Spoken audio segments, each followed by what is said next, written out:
Hi! We're alive! We made it. High five. Okay. Sorry for the delay there. We had little camera issues. I have no idea what happened, but here we are. And it's really good to see you all. Yeah. It's been a long time since we've been doing a live. It's been a long time. Yeah, you're right. All right. So jumping right in for everybody. Hi. We are currently in Lanzarote. It is 7 p.m. our time. We have not had dinner, but it's time for aperitif. And my water. Yeah, what are we going to talk about tonight, Ryan? Everything that all of you fine people want to talk about. So, oh wow, there are so many of you. It's super. Hi, Jennifer. It's good to see you here.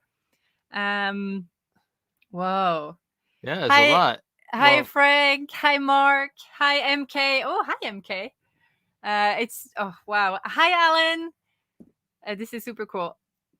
Wow. Can everybody hear us okay and see us fine? Just write in the comments below. Then we know we're working, and then we'll jump right in. We've tried to make a bit of an effort on the production side for this live. We added our beautiful camera, which is not the webcam, and some light so that it feels pretty good. So here's what we're going to do. Okay. Ryan, you're going to talk a little bit about what's going to happen for you and why we're doing it. And I know that a lot of you have questions about how Ryan is going to sleep, the food, what I'm going to do in the meantime, our sail configurations, how we've equipped the boat. So we'll definitely address all of that. And once we have done all that, we'll stay live for as long as you guys think that it's fun. So, or until we get so hungry we have to eat ourselves. Okay. So yeah, as Sophie mentioned, the big thing I think maybe some of you know, but maybe not all. But we decided that the next passage we'll do is going to be Transat, and Sophie's leaving us. 2 seconds. I'm coming back. And it's going to be solo for me. So I'm going to make my first solo trip.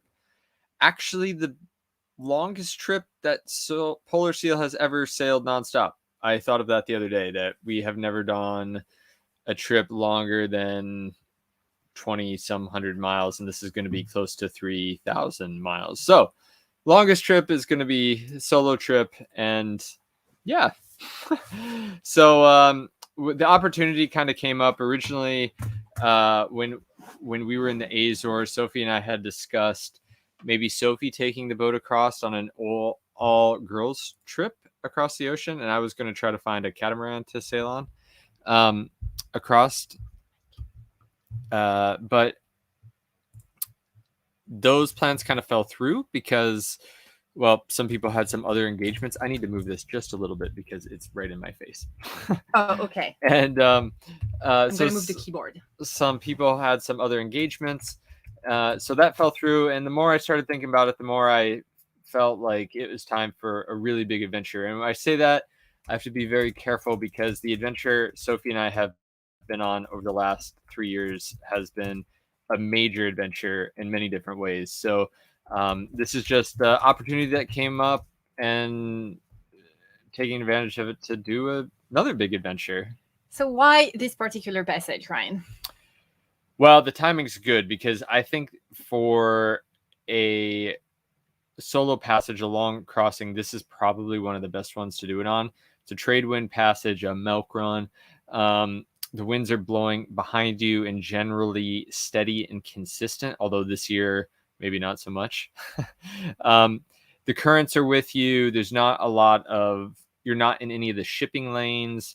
So, and you're not close to any land or islands. So I kind of felt this was a perfect situation to give it a go, as opposed to going the other way, the harder way that we did earlier or in the summer last year, going west to east. So yeah, I think it's a good timing. Yeah, so this is a passage that Ryan and I have already done in 2019. During that passage, we did very few sail changes. The passage was really smooth. I think that the incidents that happened to us were things that we eventually mitigated now. But also that entire 17 days took us, we saw only 2 ships.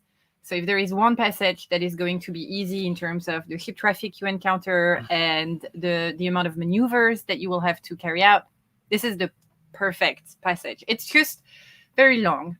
And I think that's going to be your main challenge. Boredom. Hopefully, if your challenge is boredom, that is passage. The best possible scenario. But hopefully you have also mitigated that. We hope. Spotify. Yeah. So there's a lot of things, but I think a good first question. Up one more. This? Yeah. No, that one. Yeah. This? Yeah. I think this one is much better to start with. Okay. All right. So why did you guys decide to solo? I think I kind of answered that, but you guys first started this as a couple. Why now? Why separately? Does this also have to do with the relationship? So a boat is a very small space. Wow. And we have been on the boat for 3.5 years now. So obviously during a pandemic as well. Yeah. So I think that having and we've learned this year that having some of our own time apart is very helpful for our relationship and for life on board and things. Yeah, that's us. And we're not afraid to say that because you don't have to live on the boat all the time. And I don't think that's super healthy even, because it is so hard. And for all the people that have been at home working with their spouse or their partner during COVID, I think you understand this. To each their own. But we find that what works best for us is to sometimes have our own adventures. Exactly. So it's just a good opportunity to do it.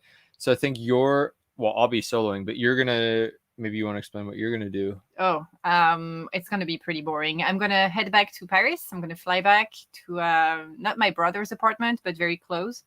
And I'll be establishing my HQ at the office where I have been sitting for the last couple of months, which I love. It's a great place. And yeah, I'll be sharing with you what's going on with Ryan. I have tons of projects that we're currently working on and that we're so excited to talk to you about. One of them is putting the t-shirts that you've created on the website. Yeah. Another one is the cookbook that has been on my plate for the last 2.5 years. And yes, I'm ashamed. So I'm going to be working a lot. We have some cool stuff coming in 2022. This is one of them. I'll definitely be busy. Yeah. And then I'll fly. That's another aspect. I'll fly to join you in the Caribbean. At the moment, it looks like we're going to be landing in Antigua.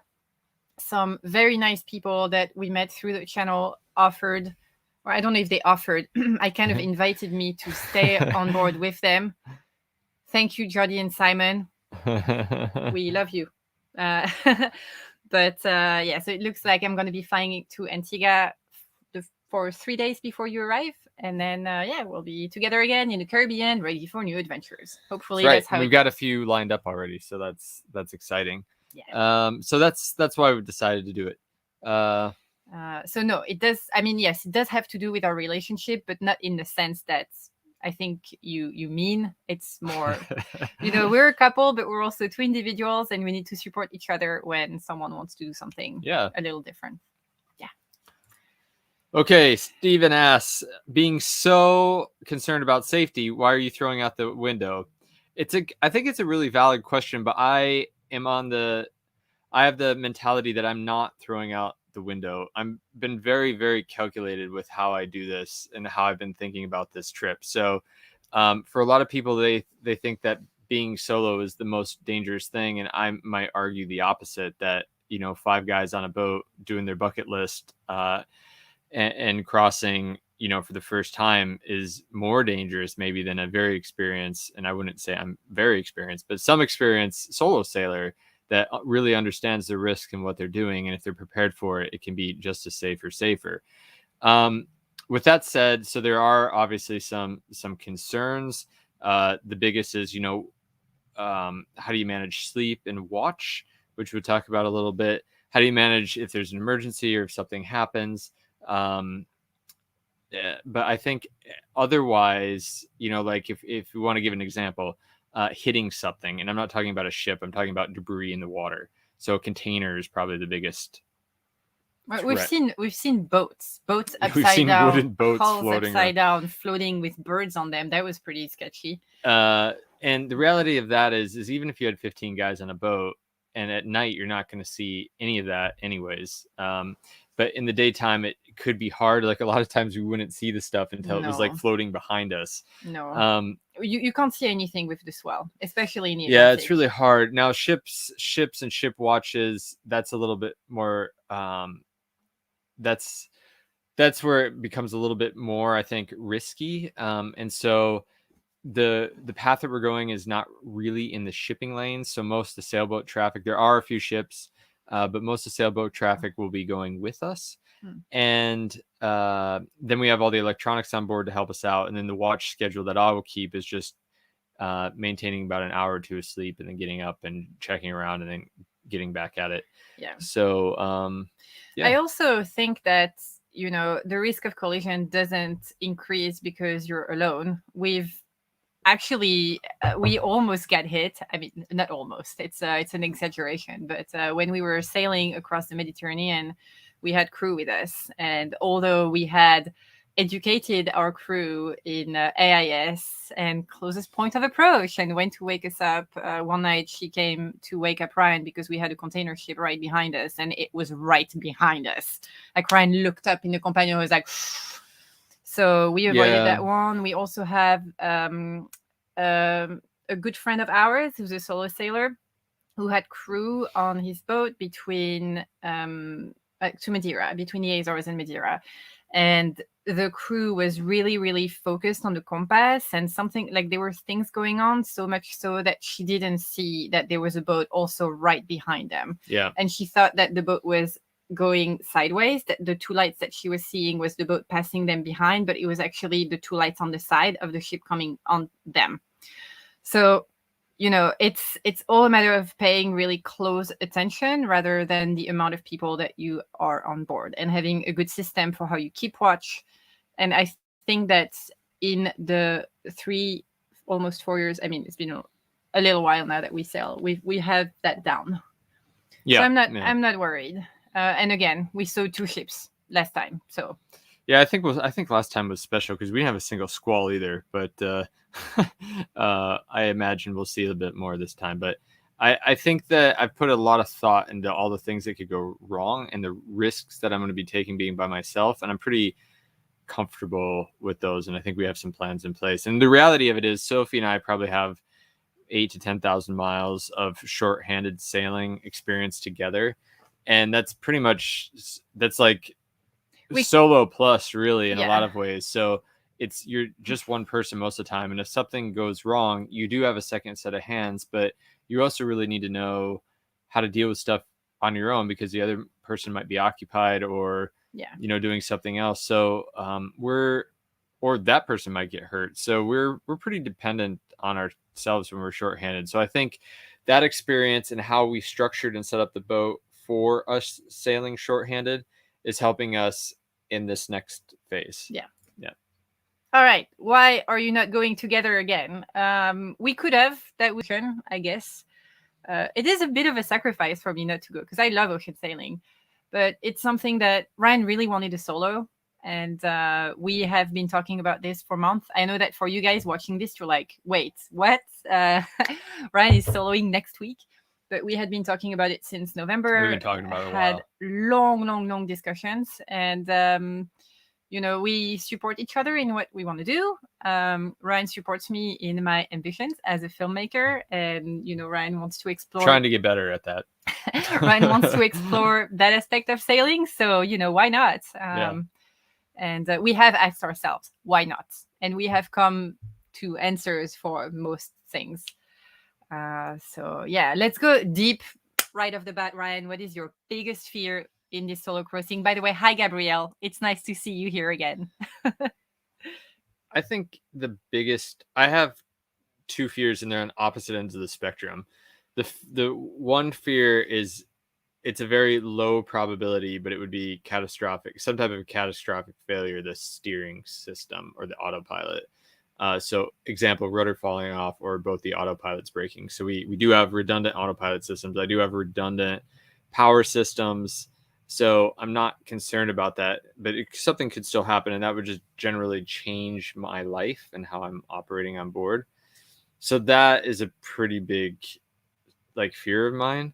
but then there's nothing in between. So now we're gonna go. So that's like on one end of the spectrum. Then everything else, I think I can manage. I mean, I know almost every bolt and screw and wire in this boat because I have probably replaced it or touched it or done something with it because I do all my own work on the boat, which makes me feel really confident in what I'm doing. So that's been nice. But on the other end of the spectrum then is the nothing, and that's just being bored. And it's a long time. It's somewhere between 20 and 23 days probably for me if there's no wind, maybe longer.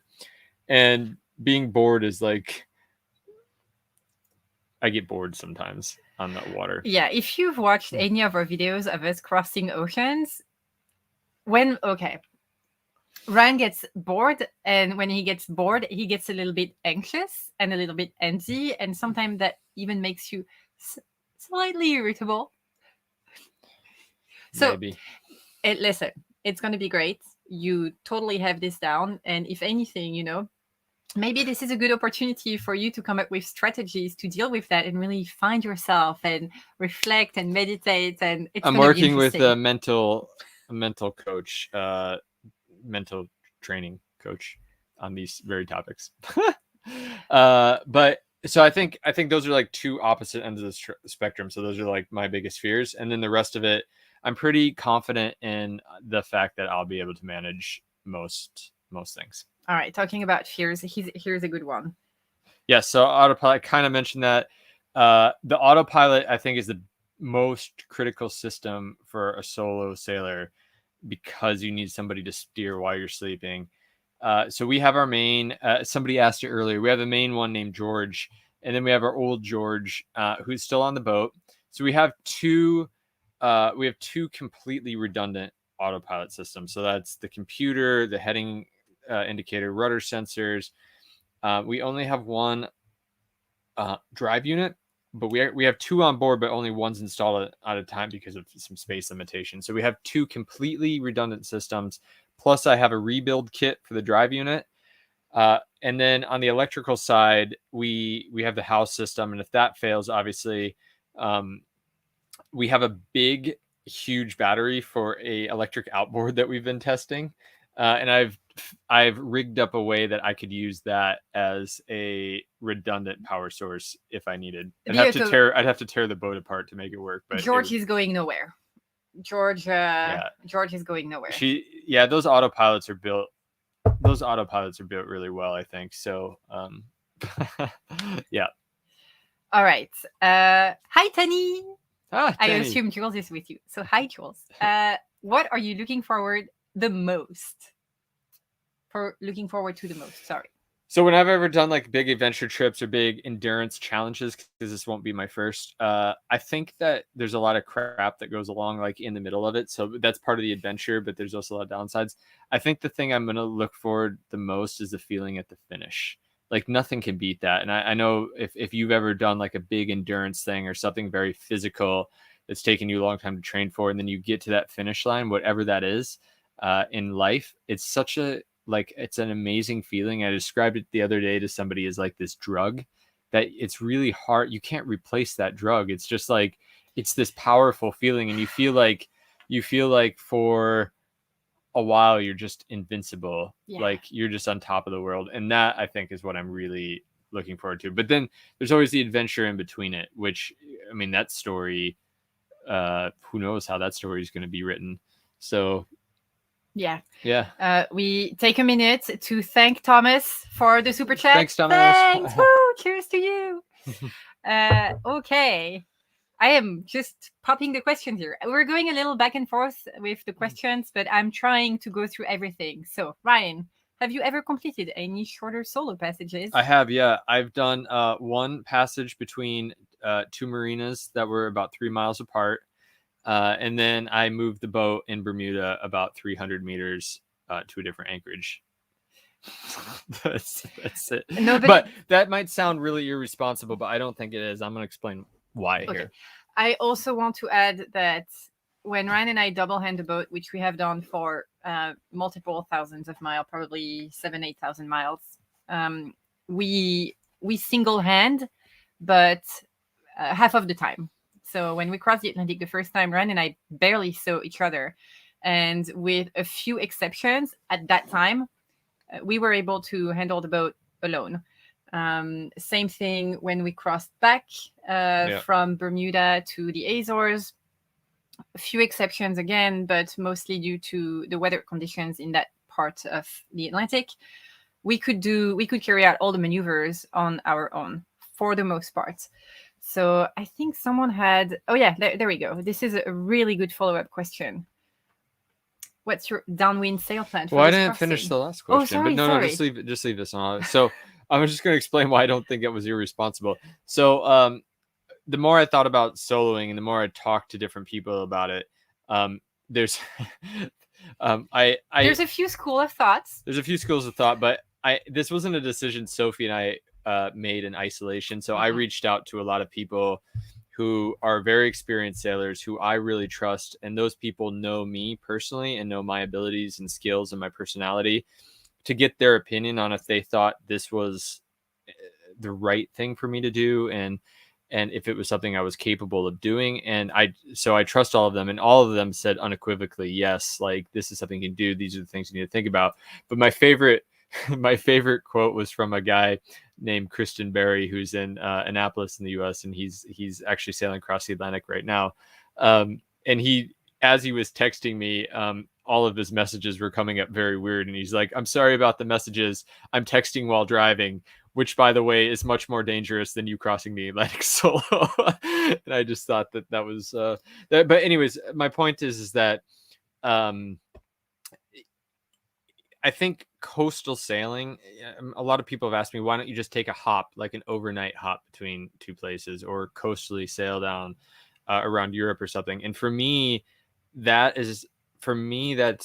feels more dangerous than getting offshore and away from things and stuff you can hit, and away from fishing boats and away from small craft, and just getting out into the open sea.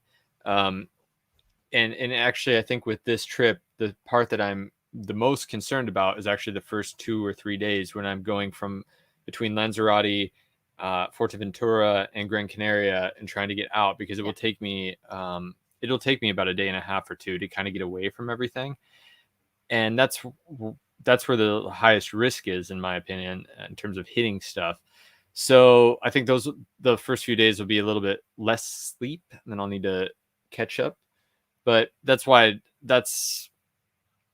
thinking. So in answer to the question, have I done shorter passages? Okay, so now what's your downwind plan? I'm going to try to keep this a bit more simple than our first east to west crossing that we did. And if some of you may remember that our first crossing across the Atlantic, we took 2 head sails and had them on one furler, on our single furler. So they just came out and made like a big chute, and it pulled us across the Atlantic. That setup I liked in some ways, but in other ways I felt was very constricting and limited, especially if the winds got low, or the winds went above. There was about a zone of about 30 to 40 degrees on the aft side of the boat. If it went above that, it just didn't work. So I'm just going to use a traditional downwind, wing on wing, with the mainsail and the head sail pulled out, probably. It just gives me a little bit more flexibility, and if I want to put both the sails on one side and jab around or not. So that's the setup. We do have a new asymmetric. It's on a top-down furler, but it's a huge sail. We had it up in the marina, and we've not flown it with the boat up. So I'm hesitant. I don't think I will use that underway, because if something goes wrong, it's going to be chaos, and it's just me. So we're going to keep it pretty conservative with the sails. But that's the plan. Sorry, I'm trying to go back and forth in the question. I feel like I just failed you. All right, this is a good one. And then you can look for the next one. Okay. What were my first thought when Ryan thought about taking my home for a solo sail? I thought to myself, absolutely not. You did say that, actually. I said that absolutely not. It was not, no. I could not even consider that. And I think that the reason why is because at that time, you and I were talking about, me going on a break. You did not quite understand why I needed that. I think we talked about it in a video that came out last week. 2021 was a pretty challenging year for us. And towards October, it felt like a bit of a pressure cooker with all of the challenges that we faced in the last 2 years compounding in this tiny little space where we spend a lot of time together, all of our time together. And it felt that in this moment, you were afraid of losing the boat and losing our lifestyle. And it felt like you really wanted to take the boat solo because maybe you felt that I was pulling away or something. And so I felt that maybe this was an emotional reaction. But then, we were very open about the fact that we go to a couple counselor. And we had much longer chat about, our needs for space, but also our needs for adventure. And as we talked about, we found the reasons why you wanted to do it and decided that, I felt more and more comfortable with it. There are a couple of things that I'm a little less comfortable with that I really want Ryan and I to be on the same page, especially when it comes to safety. Oops, sorry. Another one is food. But I think that we're managing that pretty well. And I think that we're going to look back at this decision, hopefully, and tell ourselves that this was a fun thing to do. Yeah, I hope so. Yeah. Okay, I got a fun one. Okay. Jan, he just completed the solo crossing to Martinique on December 5th. Congratulations. Yay! That's awesome. Towing some fishing gear. No issues, problems. So it's possible. I'm not the only one. I won't be the last. So congrats to you. That's having towed some fishing gear in the last 500 nautical miles. That sounds like a challenge. That's great. I found another one here. I found like 4. Okay. Any additional communications like a sat phone? Yeah. So if some of you remember, we lost our Iridium Go on our last crossing. Oh, you just ruined the surprise. Sorry. We lost our sat Iridium Go on the last crossing, and I had a lot of chats with people about the backup and what the best backup might be for that. And there was a discussion if it should be like a basic inReach or if you should go with a sat phone. And really the thinking was, if something fails the communications and you're limited to an inReach, and then something catastrophic happens like an injury or something with the boat, that using 160 character texting is not the best, and being able to call someone might be. But with Sophie and I being together with another crew member, I kind of was leaning away from the sat phone. And then when we decided to go solo, I talked to my friend Andy Shell at 59 North, and he pretty much said, listen, I think it's a great idea, but you really need to have a sat phone if you're by yourself, and a PLB. So we got the sat phone, and I agreed with him on that. I think it was a really good idea. Yes. So there's going to be the Iridium Go, which is the solution that we normally use. There's going to be the inReach, which was our backup solution back in July when we crossed eastwards. This time the inReach is going to be activated, and I'm going to be in possession of all the numbers and all the logins and all the passwords if anything happens. And on top of that, there's going to be the sat phone. So Ryan is not going to be disconnected. We're leaving this like no risk. Or if you get completely disconnected, we have bigger problems. Okay. If you anticipate low winds, we were just talking about that. Do you consider carrying diesel jerry cans on deck? A lot of people do this. So this is a philosophy thing. So it's not necessarily right or wrong. It's just my philosophy. I choose to keep my decks completely clean. So especially offshore, the only things I like to have on the decks are if there's some poles that need to be strapped down. Even taking sails that aren't in use and strapping them down, I hate that. So with jerry cans as well, a lot of times you'll see those jerry cans up on people's bow.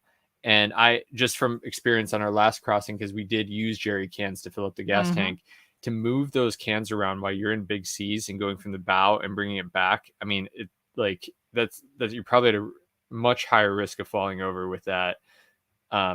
So I do carry extra, about 100 liters extra of diesel in cans, and I have some special below deck storage spots for those. And we'll take those, but it's still only about 600 miles worth of motoring. It's a 3,000 mile trip. So it's a little more than a sixth away. So definitely got a sail and we'll need to recharge the batteries with the alternator every few days. So that's just how it is. So no, that's the philosophy there. But we will take cans; they just won't be on the deck. Yep, we're gonna take a break from soloing to tackle that question because I think it's important. It translates to love, glory, and salted butter, and that's important because we're talking about Sophie's shirt. We're talking here, about in case people aren't observing my shirt.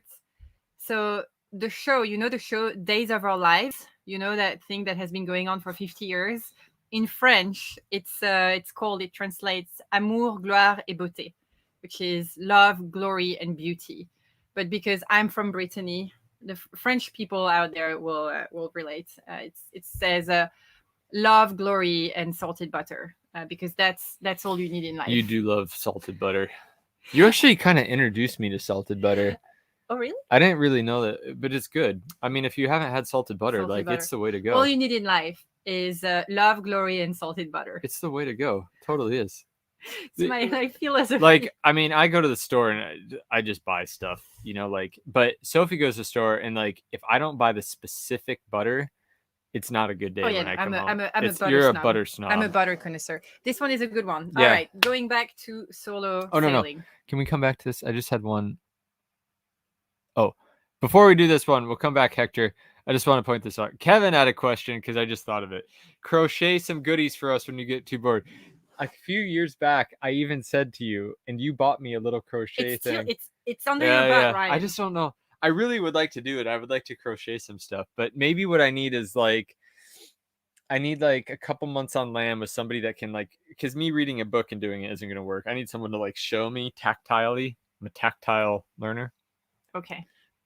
Let's go back. It's a good idea. I'm glad you mentioned that. Okay. Solo sailing. AIS, yes. So we will have the AIS and the radar on all the time. We always have the AIS on. The radar, our new Raymarine Quantum 2 is awesome. It's really amazing. And it can do, all the radars can do this, but it can do kind of cycles between on and off just to save a little power, though it uses very little power to begin with. So we'll have those on, and then we'll have some guard rings set up to just check for objects, ships, and then with the radar, I should be able to see squalls with precipitation in them. So that would be able to wake me up as well as they're coming up behind me at night. Hopefully not too many of them. Mm-hmm. Okay, this is a good topic. I feel we need to address that. Ryan, are you planning to film the passage? I'm planning. Sophie and I have been doing crash filming course the last few weeks. How's that going? I think pretty well. What do you think? I think it's going well. I'm afraid, and that's completely okay. You got to focus on what's important. I think that you underestimate how difficult it is to pick up the camera when you are super tired, when you have 1,000 things to do, because your brain prioritizes, and it should. It prioritizes the sailing, your well-being, feeding yourself, and all that thing. And taking out the camera in those moments, it's a real effort. So hopefully there is enough. There will be video material. We'll see how it goes, but honestly, do not put too much pressure on yourself with that. We're going to try to do a longer documentary style. Okay.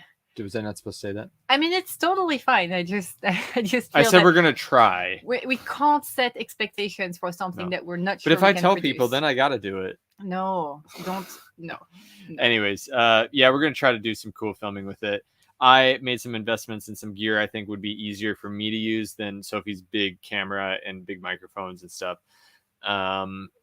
Just with very simple buttons and just point.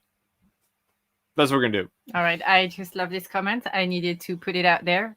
Ryan needs to be challenged, needs to fulfill a challenge to prove himself to himself. His personality needs to grow. This will help him become a more whole person. Mm-hmm. Honestly, there is a little bit of truth to that. I think that every time that we undertake a big challenge, at least you and I, we find a little bit of growth in that. We like to expose ourselves to challenging things, and every time we do that, we face ourselves, and I think that we become a little bit wiser, a little bit better hopefully. I pushed the question too early. So as I'm talking about how great I'm going to be with the camera. Okay, are you going to publish real time? So marine traffic will have our AIS on there. I think for offshore, you have to pay for their premium subscription to like see the boat. But if you go to our website, ryanandsophie.com, we have a live tracker that will get us. It's on a cool predict wind map, and you can see where the boat is. But also, I can submit updates, text updates of like how I'm feeling and what's going on. Sophie's really good at doing that. She usually does that, but I'll have to take that over. And that will all be on the website. And then goal is to try to send one photo a day to Sophie off the app. And then I have a one set phone call a day. Yeah. So that or something like that. But I wanna be able to call you. And I will report that. I will be the little social media manager this time. Yeah. So that's how you can track us and see what's going on. And then, yeah, that'll be good. If I was like in Sophie's position, I would be worried for all of you because I would screw it up, and two, you probably wouldn't get any updates. Like the Instagram stories would be all messed up, and there'd be photos in the wrong order. And so this is probably the better way. Yeah. Is Andy going to be your shore manager or Sophie? I haven't actually asked Andy. Have you asked Steven? No, I did ask Andy. I haven't asked Steven. We're going to have a couple people. Hi, Steven. If you watch this, I'm kidding. So the idea is that I'm going to be shore support together with Andy, and hopefully Steven, if you're watching this, because right now we live in a pandemic, and I'm afraid that if one of us goes down, it's going to be difficult. So I want us to be a little group of people that can communicate with each other and keep an eye on you. But yeah, mostly Andy and I will be there. I will be watching. Steven was our first shore support, and he was awesome. Steven he amazing. Doesn't know much about sailing, but he really came through a couple times when we needed him. So that was great. Steven is great. Yeah. Will you carry an EPerp as well on top of the sat phone and Iridium Go? The EPerp is the first thing that we bought before we had a sat phone.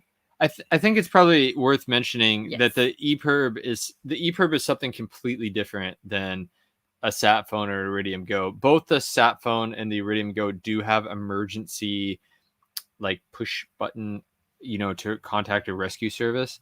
But that's not the sole purpose of the device. The purpose of those devices is to communicate with people either over email or voice. The EPerp's sole function is to alert rescue coordination centers around the world. And depending on where the boat is, there are, different countries responsible for those areas that you're in distress, and that they know where that is, and they can coordinate a rescue for you. So that's the purpose of the EPerp. So in my mind, if Fred, if you're asking, like, if you're just thinking about yourself, your own situation, I personally think that they're two separate things. And going offshore, I would have always an EPerp, and then one of the other of the communication devices. So I think they aid each other, but the EPerp is really something else. So yes, we have that all. All right. Will there be any rum swizzle on board? I'm really not a drinker anymore, and we don't drink offshore anyway. We never drink offshore. So we got some alcohol-free beers, though.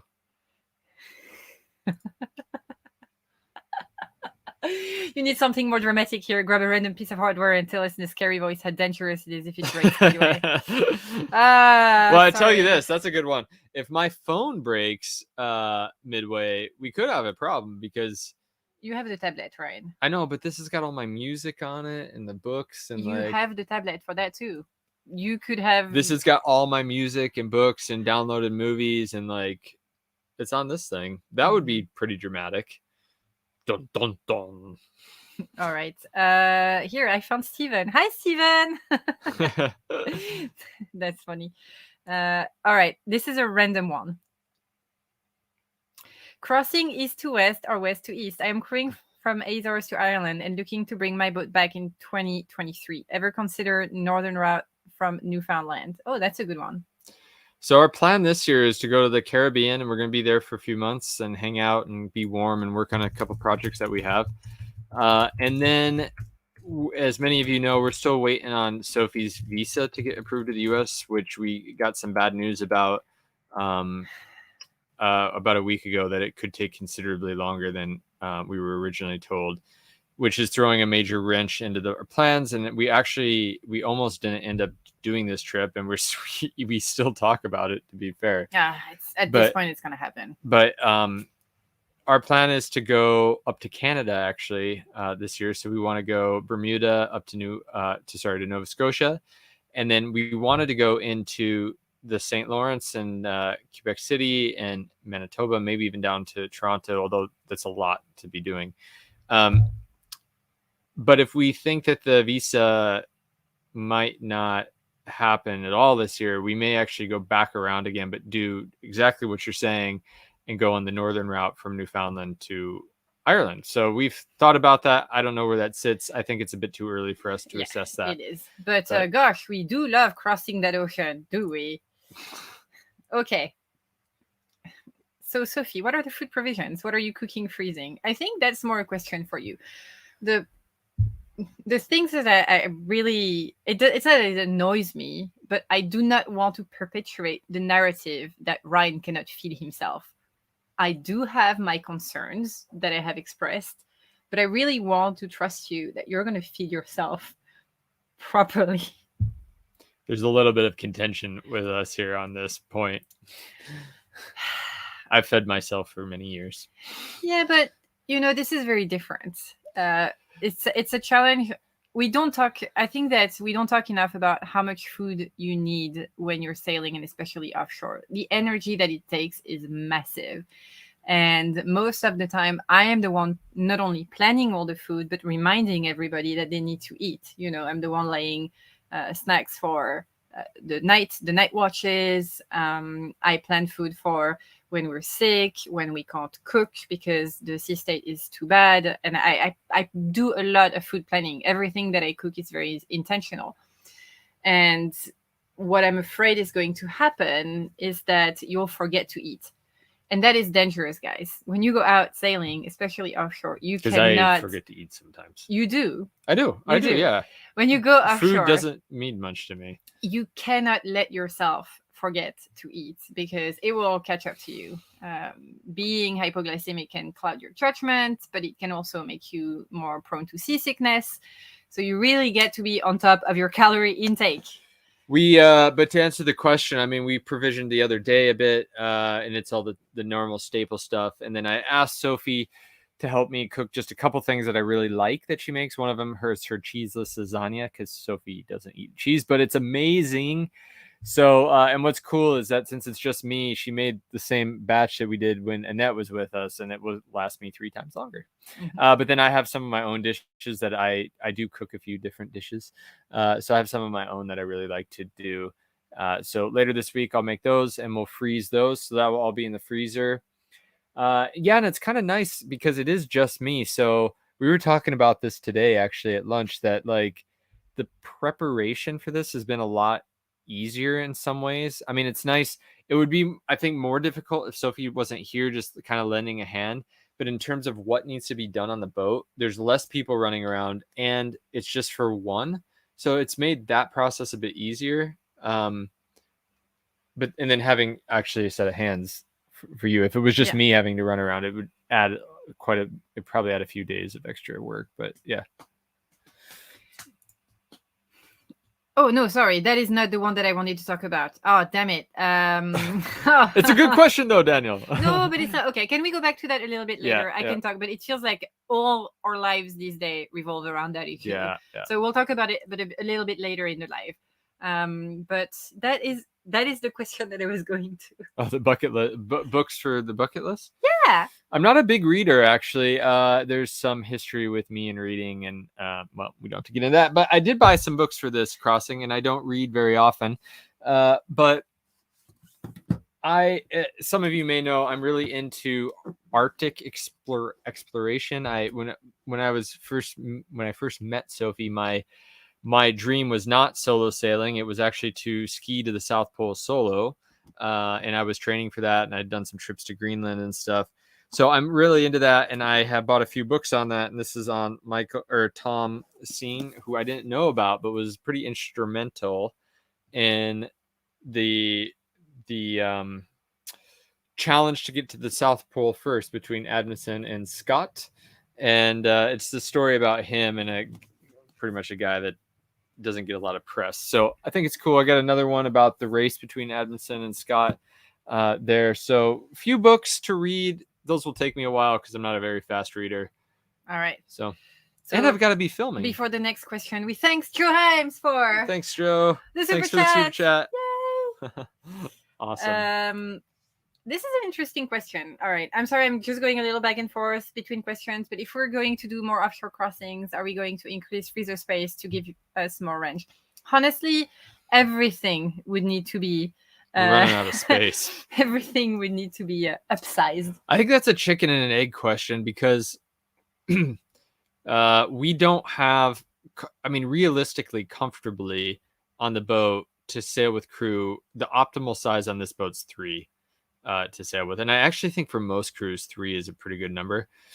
We can fit 4 on this boat if it's a couple that's sailing with us because the V berth is not very big. We could fit 4 if we want somebody laying in the settee, but there's no privacy. With that said, so we only need freezer space for 3, and we made that work on the last Atlantic crossing from west to east. The problem with the freezer space is it takes quite a bit of power to power the freezer. So adding another freezer, we don't really need the space, and it just is a lot more power for us. So I don't think we would. And as Sophie said, I don't even know where we would put another freezer. What we could use is a little bit bigger refrigerator. And so if we're not in need of the freezer, a lot of times we take that freezer and just raise the temperature a bit and turn it into a refrigerator, and we kind of work that way. So, yep. Never enough space. All right. This is such an interesting question. So how does provisioning change from being a short-handed crew to being single-handed, adding any stores you never had on board with Sophie, just more Pringles? That is such a good question. I actually have bought 0 Pringles for this crossing. And I think you should. You even told me I should, but I'm not. I honestly think that any type of comfort food that you can get on board. I know, but I have lots of other chips. It's not enough for 3 weeks. Well, I'll buy more Pringles. Anyways, so provisioning, I actually don't think the provisioning changed much because I'm still a person on the boat when Sophie's there. So we buy food for everybody's likes. The biggest, and the other thing is the Caribbean's generally pretty expensive for food. So we're stocking up on certain things anyways that we know that we either can't get or is really expensive in the Caribbean. So, it hasn't changed a lot. What is changing is I think the food prep a little bit. So we don't need to do as much per se. Yes. So it's really funny. We were commenting on that today. Preparing for one person to cross is so much easier than to prepare for 2 or 3 people, because there is a lot less food. There's a lot less that needs to be taken. There's a lot less laundry that needs to be washed. It's just so much more simple in a weird way. But one thing that has changed is that we are really focusing our effort on food that is very easy to prepare and easy to eat at once. So it's a lot of food that's going to be frozen, a lot of snacks. My father offered you some dry freeze food. Oh, yeah, Sophie's dad for Christmas got me freeze dried food, like the survival stuff for campers. Yeah. And then not enough for me to survive for 3 weeks on, but it was still a nice gesture. Yeah. And so then I have a few days. Lots of snacks and fat sugars because you do not gain weight on an ocean passage. It's completely impossible. You need to consume the calories in any shape or form you can get them in your body. So lots of chocolate. I have chocolate. Lots of sodas. I have this weird thing with chocolate, and I don't like to eat like the chocolate bars. I like to eat baking chocolate. It's so good. Good for you. You know, so I bought a whole bunch of, and then that way, if the problem is if Sophie buys baking chocolate to cook with, sometimes she'll go to use it and it's all gone because I've been sneaking it away. Yeah. Anyways, you're learning way too much about me right now. That's good. All right. We just wanted to say thanks to SV Amandoline and thanks to Mer Soder, Mer Tup. definitely mispronouncing it for the super chat. Thanks so much, guys. That's awesome. Really Thank helpful. you so much. All right. Do you plan for fishing, right? The thing is I like fish. Had fish and chips today. The problem is when you're fishing and it's just you, it gets slightly chaotic on the boat. You get the fish on, you got to kill it and clean it. If the boat's got some speed behind it, so I'm not actually sure I'm gonna fish unless I'm really bored and just be calmed or something, because then I got to cook it too. So, or I guess I could just, but I'm not really into the raw fish. So, I'm not really planning on it, but I know where all the fishing gear is. I think you should, though. I think that you should challenge yourself to fish a fish and then cook the fish. I think that would be fun. We'll see. I'm excited to watch that video. We'll see. Ryan, I grew up with the very first Taco John, so I feel your pain doing without. Yay! There you go. That's amazing. All right. What are you specifically buying before you leave that is expensive in the Caribbean? That's an excellent question. So the one thing that we absolutely need to buy here, I mean, we don't need, but it's better to buy it here, is all the cans. Canned food in the Canary Islands is so cheap. I learned the hard way that if I provision too hard on grain, so somebody actually asked a question about this. The flour and the oatmeal. I'm a huge eater of oatmeal. It gets weevils in the Caribbean heat, and so I cannot stock too much of that. Yeah, it can get weevils, grain. So we're like pretty careful in the Caribbean to separate it out. Yeah, I know that there is a way that you can avoid weevil by putting some. I think you freeze the stuff, right? Wasn't that the thing? No, I think you put some bay leaves in the stuff. But anyways, I buy a lot of cans, especially all those canned tomatoes, canned vegetables that are extremely expensive in the Caribbean and super cheap here. So yeah, that's what I do. Oh, that is a good question. Here, we're going to talk about this. How are you going to deal with loneliness during your passage time? Is it something that you're going to have to deal with, you think? Or is this something that you're actually excited about? I don't think the loneliness is going to be a problem for me. The boredom might be a problem for me, which is a different thing. But being away from people, not necessarily. Now, that said, I've never been away from people for 3 weeks, so not sure. And that's part of the reason I'm doing this is I want to experience. There's a few like emotions I want to experience, and one of them is like, what does it mean to be off on your own in the middle of nowhere by yourself for that amount of time? I think that's something that not a lot of us as humans get to experience, and I'm really interested in what that is. So I'm not sure. I'm not actually worried about that for myself. With that said, this has been already very emotionally weird. I'm super excited. I was telling Sophie earlier, I don't think I've ever been like this excited for a passage before. Yeah, that's funny. But I'm also shit scared. Probably because I'm not there. No, that's not true. You're just trying to tell me that I'm too much on this boat. That's not true. So I'm a bit shit scared as well. So it's like you're really excited to go do something that's really scary. You're a bit shit scared. Yeah. But that said, I know many of you have seen our first Atlantic crossing videos, saw like a lot of the anxiety that I get before that. And so far, I haven't really experienced that yet. So we're going to see how that proceeds as the days get closer before me leaving. But that said, the boat's in really good shape. I just finished up, other than climbing the mast to check the rig, and just a few other small bits, like boat's ready to go. We just need to finish some provisioning and me cooking some meals, and then it's just me like doing work stuff before I leave. So I'm all ready to go. Yeah. With work stuff. But so far, I would say that in a very surprising way, this has been the least stressful preparations that we've ever done so far, for a big ocean crossing. But yeah. We even had the boat surveyed a few weeks ago, so we've had somebody else look at it. This is our man August. Hey August! Yay! Hi August. All right. What kind of medical kits do you take on passage? We have our standard medical kit. So it's actually 3 big boxes that we got from another doctor who'd done this. And in his words, they could have opened a operating room on their boat. They had so much stuff, and we probably took 2/3 of it. So we have one box with probably 50 different prescription drugs, everything from heavy painkillers to light painkillers to many different types of antibiotics to stoppers and goers, if you know what I mean, to just like fungus creams and like everything. And then we have a catheter. We have a catheter, which I hope to God I don't have to use. Oh wow, that would be oh my god. Oh my god. But if you're in the amount of pain that requires that, you're just gonna do it, right?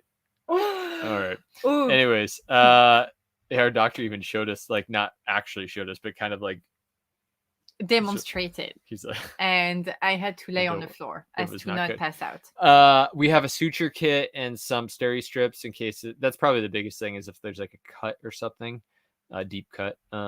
And then we have a bunch of like dressings and wound things. So yeah, we have a lot of stuff. All right, good Lord, what would you need a catheter for? So we learned through our doctor, who is a big time sailor himself, that... Wait, let's make a little contest here. What do you guys think is the number one reason that people need to use catheters? You're not going to guess it. Maybe somebody will, if you're a doctor. Okay, go for it. Explain. Are they going to guess? Well, there is a little bit of a lag here. Okay. And I'll give you the answer. No need to write it because it could get weird. It's actually college kids that have FOMO, or fear of missing out, and they don't want to get up to go to the bathroom, and then they end up filling their bladder too much, and then it can't expel itself. Mm-hmm. This is apparently the number one reason catheters are used in emergency rooms. Yeah. And so a lot of times at sea, all right, take note, people, men will forget to go pee for many, many reasons. They'll force themselves not to pee to the point that they cannot pee anymore. So people, when you go out sailing, go pee.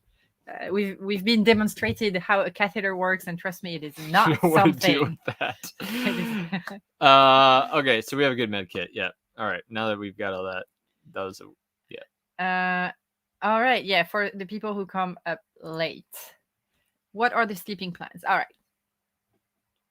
We get very nerdy and technical with this because, as many of you who know me understand, that I just take it like simply. You don't need to go nerd. I am planning on doing like 1 to 2 hours of sleep and then waking up and doing my checks and then going back to bed for that. And that the reason for that is it's a little bit longer than what most people would say in terms of the 20-minute thing. But because it's such a long trip, 1 to 2 hours will allow a person to get a full sleep cycle in. So if you understand the sleep cycles and the different REM cycles, it lasts about that period. So if I can sleep for that long, that should allow me to wake up rested with a timer or something, and I'll kind of learn what those times are as we go. So that's my plan. And then while I'm sleeping, I'm going to try to make it primarily just at night. But while I'm sleeping, we'll have all the alarms on, the radar and the AIS alarm. And I think that if there's a few boats around or something, I'll probably delay sleeping just to make sure all that's cleared and then go back to bed. Yeah. Or if there's squally weather or something. All right, before we take the next question. Thank you, Kenneth. Thanks, Kenneth. Yay! Cheers to you. Yeah, that's awesome. Thanks so much. This is a fun one. Alex Holnall does crazy workouts in a van. Oh, really? I'll have to check that out. Are you going to finish the trip ripped to shreds? I actually thought about this. Like, I thought about making a goal for myself of doing, like, I don't know if anybody on a boat's ever done this, but if you ever tried to do push-ups at the sea? We've both done it. Like, you put your feet on the back bench. It's so hard. So I thought about making a goal for myself to do 100 push-ups, 100 squats, and 100. What was I going to do? 100 push-ups, 100. It's hard to do sit-ups because everything's moving around. I think it was 100 push-ups, 100 squats, and maybe like 100 dips a day. It would it just gets some energy going. Okay. Yeah. Okay. But we'll see. I wouldn't describe that as crazy workout, because like if you're doing like crazy workout and the boat gets knocked outside and you go flying over as you're hanging from the bar doing pull-ups, that's probably not the best way to go. All right. Is your autopilot still on while you are sleeping for that long?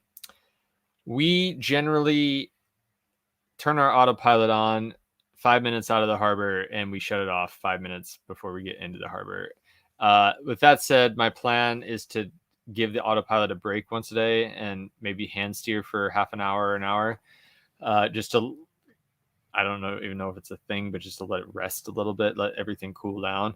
But yeah, it stays on all night. We always let it on all night, and pretty good autopilot, so we trust her. Yeah. Yeah. All right. Before we go to the next related question, let's make an honorable mention for your mom, who's conspicuously missing from today's chat. Where is Mary? I don't know. Mary, Maybe where are you? She had something going All right. on. It's okay. I'll ask her. What's the plan if the autopilot goes out, Ryan? I think that's a great question. I'll text Mary Ellison. Okay, autopilot out. I think I talked about this. We have two completely redundant autopilot systems. So one is an electric. Well, they're both electric, but one is our new Raymarine one, and we have our old one as a backup. I've tested them twice in the last month. They both work. So those are completely independent. And then the drive unit for it, we only have one installed because I don't have room for the second. But we actually have two drive units, so I could replace one if it breaks. And then the only other thing I can think of that would fail would be a mechanical linkage problem, which would mean that I probably had a rudder failure, which the autopilot is going to help with anyways, and a power failure. So on our boat, we have our house battery bank. If that were to fail, I actually have a really massive 48-volt battery that we have for one of our dinghies that we're testing, electric dinghies. And I have a way to step down the voltage, and I could plug that in and have a redundant system. And then during the day, we could charge it with the solar panels. But in order for that to work, I would literally have to rewire the solar panels and everything. So it would be a big job, but it's possible. All right. Yeah. Well, thank you so much, Pedro, for the super chat. Oh, it's awesome. That was awesome. Amazing. Yay. my beer is empty, so I'm a little out of cheers, but cheers. Maybe it's a sign that I should refill. All right. People are asking about the wind vane. I think that it's a question that we get every time that we're live. We always get that, even if I'm not going solo. All right. The thing is, okay, it's been 1 hour that we've been live, and I think that at this point we can start answering absolutely whatever question you have. So just wind vane. So on our style boat, there is another Beneteau 40 that has a wind vane on, but it takes a lot of room in the back. So I think if I were going to do more solo sailing, I would probably invest in one. They're quite expensive. They're about $10,000, I think. So for us, since we're going to upgrade the autopilot anyways, it just made more sense to go with the 2 electric version of it. I also follow, I've never met him in person, but seems like a really good guy. James the Sailor Man also has a YouTube channel. James has not a hydro vane, but a type of wind vane steering system. And he just crossed between California and Hawaii, and his rudder broke. And a lot of people tout the benefits of these systems because it's a spare rudder. And when I talked to him about that, he said that while it did help a little bit, his boat was still pirouetting and stuff. It wasn't quite enough to fully control the boat. So I'm not sure that's so he still had to run a drogue behind the boat to steer. And so, yeah, that's the reason why. They're expensive. We don't really have the space for it in the back, but I think I would do it if I was going to do more solo offshore sailing, because I do understand the benefit of it like that. My mom has showed up. So here is Mary. Mary was here the entire time. I texted your mom. She's like, we've been here the entire time. Okay. So hi Mary. Hi Greg, because I'm sure that he's following. And thank you for the super chat. I really did not have to do that. Anyways. All right. Oh yeah. Okay. I seen a video last night with Philippa and James from Sailing Equus wearing a polysteel hat, the same as Ryan. Where can we get them? Well, you can go to ryanandsophie.com and there you can get one there. A shameless plug. Woohoo! That's the only piece of merch that we have. Soon to change though. Yeah, soon we're gonna launch your t-shirts. It's not merch though. It's not in the merch. Typical sense. So the last year I have been developing, because maybe some of you have noticed in our videos, I like to wear fun t-shirts, and a lot of people have also noticed that and commented. So I've been working with a designer who is awesome, who is from a channel who some of you may know called Not Viking. They're not sailing right now, but it's a family from Sweden. She's been helping me. She's been taking my ideas in my brain and putting them on some really cool art on t-shirts. So we're hopefully going to be launching that in the next few weeks. So stay tuned for that. All right. This is cool. Mom Allison was here earlier. Hi, are you really working with a mental coach or are you joking? That's awesome. I am actually not like a mental, like a therapist, not a therapist, but like a performance coach. Okay, so a mental training partner. We're going to talk about it. Her name is Susie. She has a sport psychology company called Push On Coaching, and she helps athletes and regular people deal with performance. So every time that an athlete is going to face a big challenge, a big competition, long training, Susie helps them develop strategies to mentally cope with the challenge, to really improve your performance via mental preparations. And you've been working with Susie because you found that sailing really triggered some anxiety and some performance anxiety in you. It's something that was really conspicuous when we crossed the Atlantic the first time. And since then, you've been doing regular checkups with her, and especially now that you're about to embark on this new challenge. So yeah, no, Ryan has actually been working with a sport psychologist to prepare himself to deal with the mental challenges of solo sailing. And I think it's really cool. I think it's actually something that doesn't get talked about a lot, so I might as well take the time to talk about it. But like one of my, I mean, I don't have a lot of people that I looked up to in the world. Like as a kid, I really looked up to Neil Armstrong because I thought it was so cool. He was the first person to walk on the moon. But in this phase of my life, I think one of the persons I really look up to is a guy named Felix Baumgartner. And Felix, for those who don't know, Felix is the guy who took a hot air balloon all the way up into space, 130,000 feet in a spacesuit, and jumped out of it and skydived down, broke the sound barrier, and was really cool. And to me, that's a person that's like top end performance, just like a person sailing a boat or any of us. You don't have to do like breaking records to do it. Yeah. But Felix, if you watch his documentary, it used to be on Netflix. It was put out by Red Bull. If you haven't watched it, I suggest it, especially if you're interested in this stuff. But Felix actually walked away from the project, which was extremely expensive and heavily sponsored, because he had a fear of the spacesuit. He had a fear of claustrophobia in the spacesuit and couldn't perform in that environment. And he came out and was very open about that. And I just thought that was like such a cool, like that they put that in the video and they showed that. So he's kind of somebody I look up to, and it would be super cool to meet him someday, because I think what he did was cool, but that's not the thing that I'm super impressed about him. It was like there's this other aspect of it. Because I think that it's deeply human when we are in front of a big task to have mental challenges. And I think that we all expect ourselves to perform flawlessly. We look at people who do those things and we're like, oh, look, they just do it. Yeah. They must be superior. But I think that at the end of the day, we all deal with those mental blockages. And I think that if we were all a little more honest about what those mental blockages are, we would feel more apt and more equipped to reach those goals that we have. Because at the end of the day, what really stands between us and what we want to achieve in terms of performance and goals, it's a lot of it is in our heads. It's just that we look at the people who are there and we're like, oh, well, they're just doing it. And we expect ourselves to just do it too. So I think that it's really cool that you're seeing Susie, and she's great. She's awesome. Yeah, she's been awesome with you. I want to talk about this. This is so cool. My wife and I are waiting to pick up our first boat, having just retired. Watching you grow mentally and improve your sailing and maintenance experience is giving us hope that even we can cope. Of course you can. You're going to be great at it. Everybody can. And it's not going to be easy every day, but you're going to have the highs and a little bit of the lows, and it's going to be great. But I'm so glad that you're doing it. That's awesome.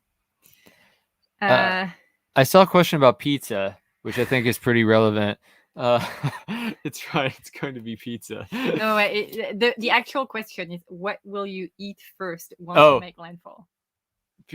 Well, maybe a burger. Actually, I tend to like side towards burgers. You know that we could freeze you enough No, stuff so that I you was can just make gonna, yourself I was burgers. just gonna go to the pizza thing though, because here in Lanzarote, if you're ever here in Marina Rubicon, and we're not sponsored or paid by this person in any way. There's a place called Seven Sensi, I think, a pizza place up on the hill, and it is so good that I have considered going there before I leave. The problem is I don't think they're open the day that I want to leave, and getting a few pizzas and freeze them. Oh, that's a good idea. I think we should do that because they're awesome. All right. Okay. First off, thanks for the super chat. Yay! Oh, that's such a nice message. Thank you. Yeah, thanks for that. That's awesome. Oh, look at that. I'm a musician. Sports psychology helps enormously with musical performance. Yeah, that's right. Because a lot of it is, it's mental. Okay. Here is a fun one. That is from Mom Ellison. To all followers, Ryan said has worked in the insurance industry his entire career. Trust us, Ryan has been grilled about risk assessment by a pro. It's true. Love it. I wasn't allowed to have a trampoline as a kid because it was too risky. All right, let's go back to a live session classic, Starlink. Oh yeah. Okay. No, I have signed up for Starlink with the hopes that by the time I get it, it won't be geo-locked anymore. They do say it's supposed to be suitable for boats. They're working on getting that certified right now. I haven't got Starlink yet, so I don't know. But from what I understand, we work in a certain area which you are tied to. And I believe I read just last week, I was doing some looking on it, that is also tied to the country. So if you're outside the country. So in our case, it may not work very well. There's a bunch of technical explanations of why, but actually for offshore sailors, it should work great because there's not many people tied to the nodes or the satellites as they fly over. So we'll see. I'm hopeful that something will come soon with that because that would be cool. That's Heidi and Franny. Hi, that's Heidi. I know that you have often crossed and had another boat a day before or a day later. Will there be someone else crossing just a day or so ahead or behind Ryan? That's a good question. I had planned on leaving here with a friend of mine, Brian Marsh, who's a solo sailor as well on a smaller boat called Whisper. He's French-Canadian. Good guy. You can look him up on Facebook. He's sailing for the Canadian Cardiac Association, I think. Anyways, he was going to leave, but he decided to go down to Cape Verde to check that out. So we may end up leaving around the same time and crossing paths. But there's boats kind of leaving all the time. We've missed the big arc departures, so there won't be all those boats. But yeah, I mean, if you look on marine traffic, you'll see a number of pleasure boats going across. So I think there'll be pleasure boats within a day or two of me on either side, I would say, more than likely. And there'll probably be a container ship within a day or so that could get to me. Not that I intend on that happening, but that's probably the reality of it. Yeah. The thing is, normally when we depart from a crossing, we depart from a very popular departure point, and this time we're not really doing that. I think that maybe it's something. We are, yeah. Well, the Canaries. Yeah, but the Canaries, but not a specific harbor.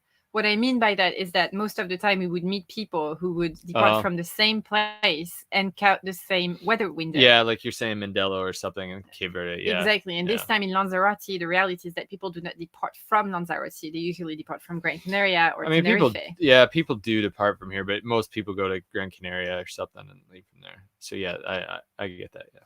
Oh my God, someone ordered a hat. That is really funny. Yeah, we hope you like it. I like it. This is probably my 50th one I've been through because you go through. I go through them really fast. Yeah, it's great because until last year, I think we carried the stock on board the boat, and we didn't. People were never going to buy our hats. Okay, we just carried a few here and there, and we just thought it would be cool for anyone to have the possibility to buy one. But then people started buying them.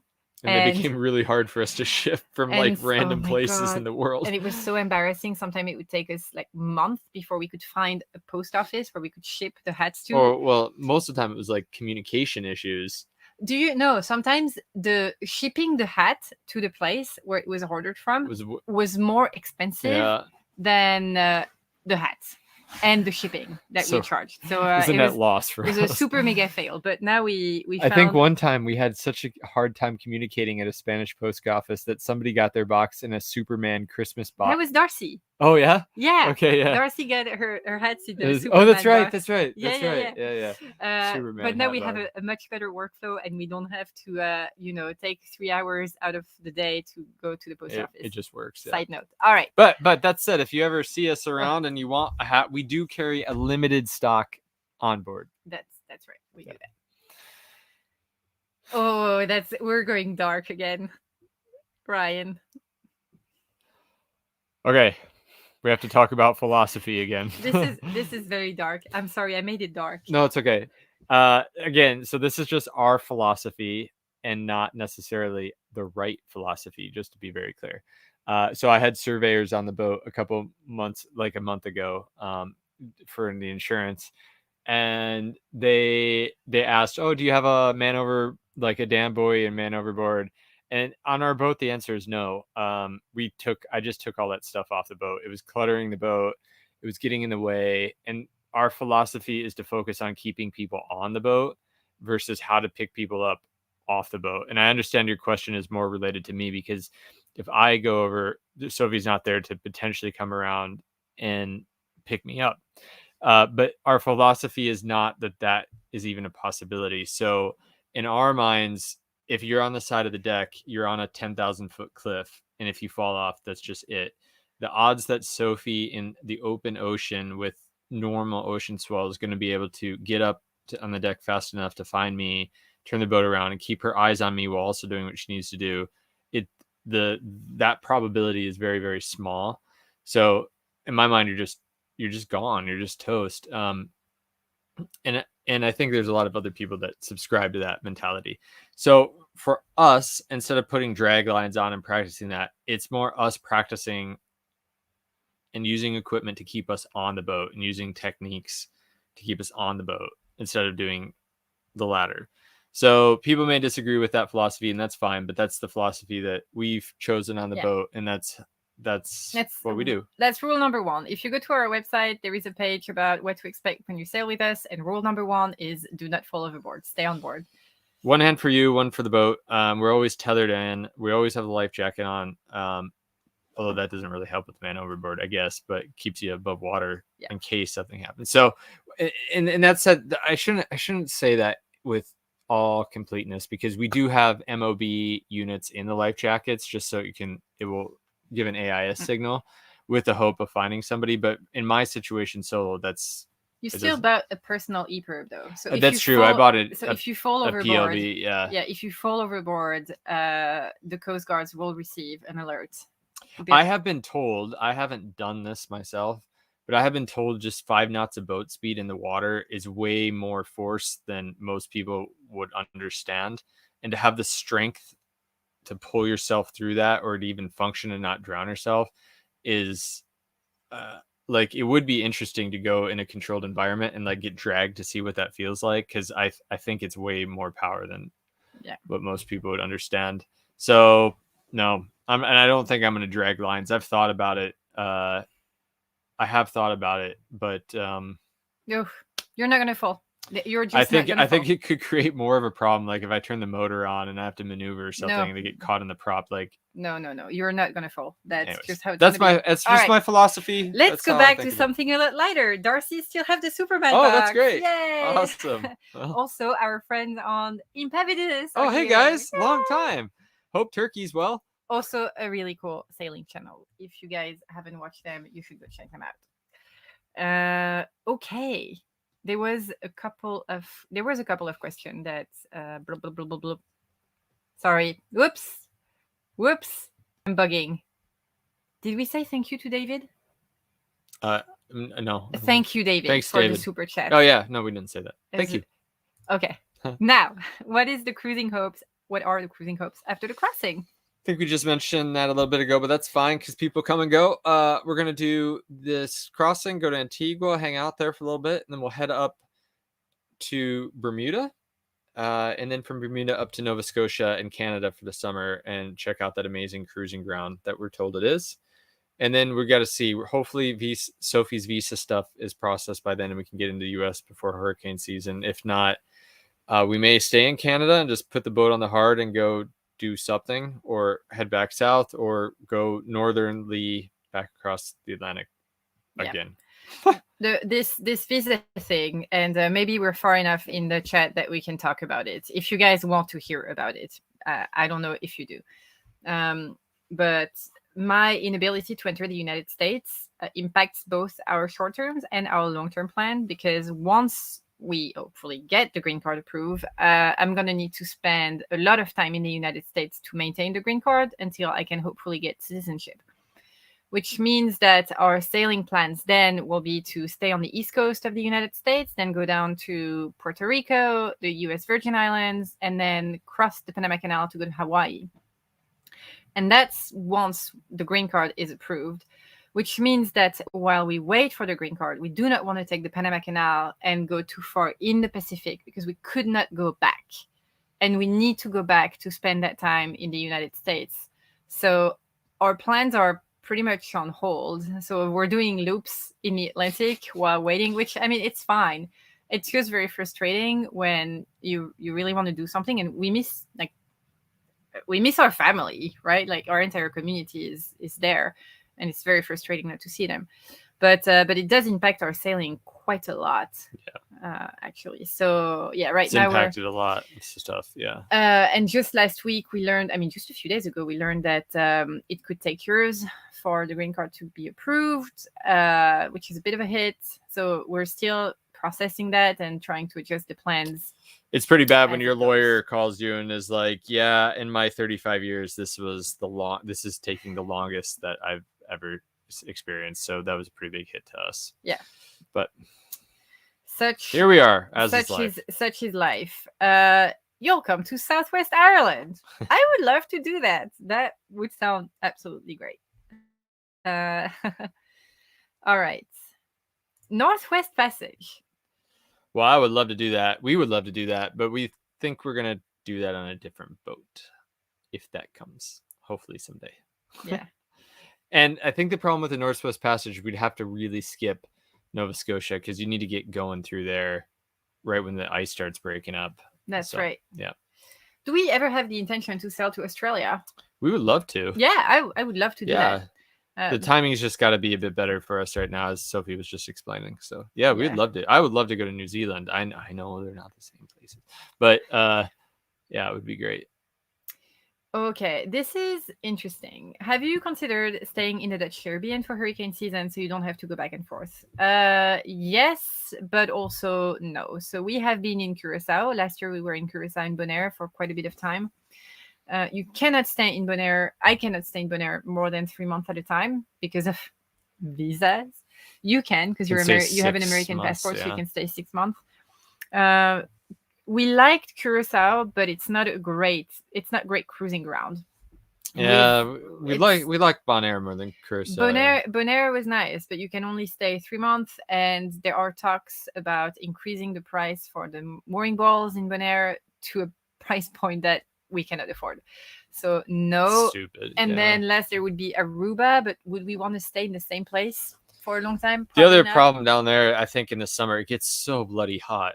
Like it's just not nice. It's so hot, like July, August, September.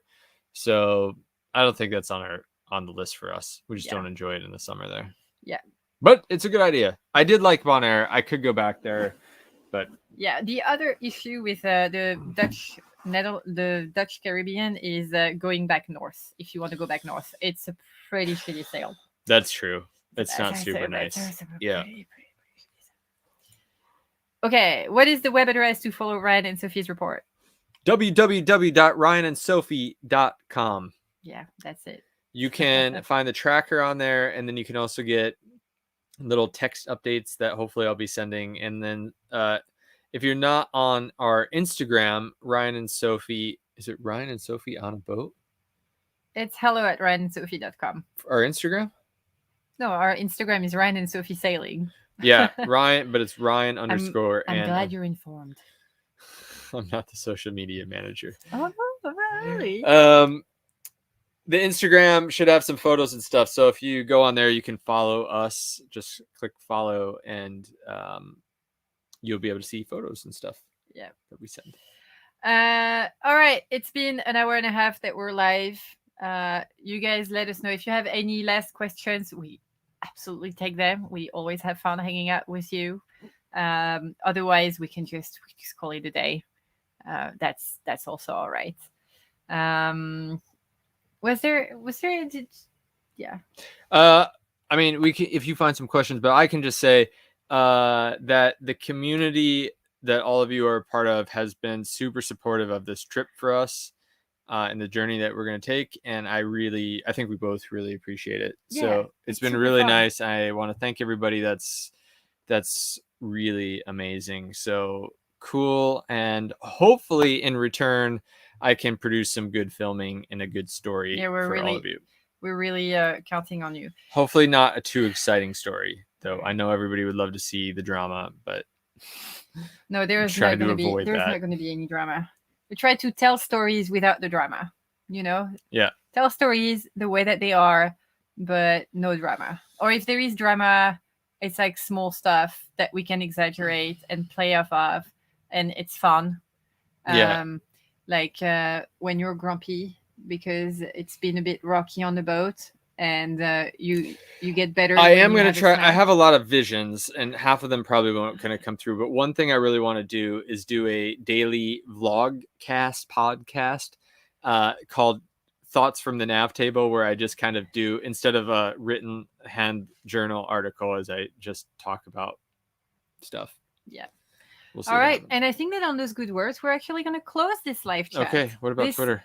Twitter. Yeah. Okay. Yeah. I feel the shame. No, you shouldn't though. We just have two. It's just the two of us. In reality, it's just Sophie, and managing all those different platforms is pretty time consuming.